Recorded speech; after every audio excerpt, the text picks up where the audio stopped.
What's the deal with St. Patrick's Day?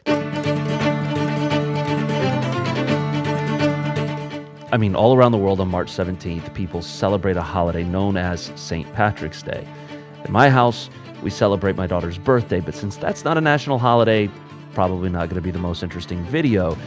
So let's go back to the original question. What's the deal with St. Patrick's Day?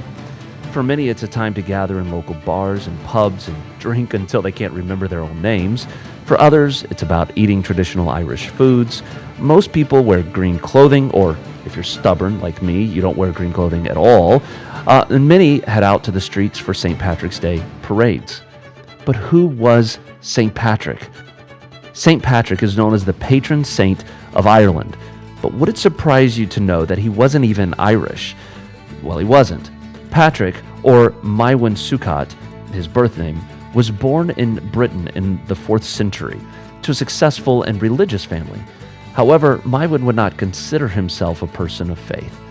When he was 16, he was taken captive by Irish invaders and brought to Ireland, where he served his master for 6 years.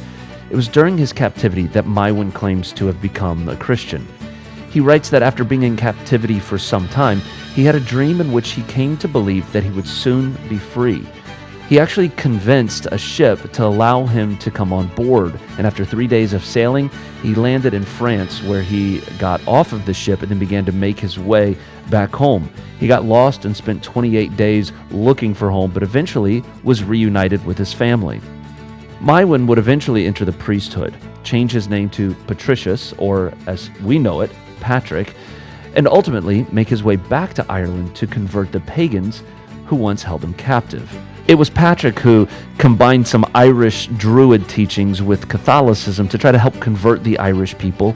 In fact, it's believed that he used the symbol of the sun along with the symbol of the cross to create what we know as the Celtic Cross to try to help evangelize the Irish people. While serving as a missionary in Ireland, Patrick was involved in the planting of churches and schools, as well as organizing Ireland into dioceses. It's said that Patrick used the three-leaf clover to explain the doctrine of the Trinity, and thus, after his death, many began to wear a clover on their clothing on the day of his death to celebrate the Irish Christian heritage that they had. Eventually, that led into people wearing green clothing. Sometime around 460 AD, around what most people believe to be March 17th, Patrick died, and unfortunately nobody knows where his body was buried. A lot of legend surrounds the life of St. Patrick, and it's sometimes difficult to know what's truth and what's myth, but we do know this. While it began as an Irish Catholic celebration of St. Patrick's life, it's broadened now into a national and international celebration for people all around the world, where they gather and celebrate in a variety of different ways. No matter how you celebrate St. Patrick's Day, remember this.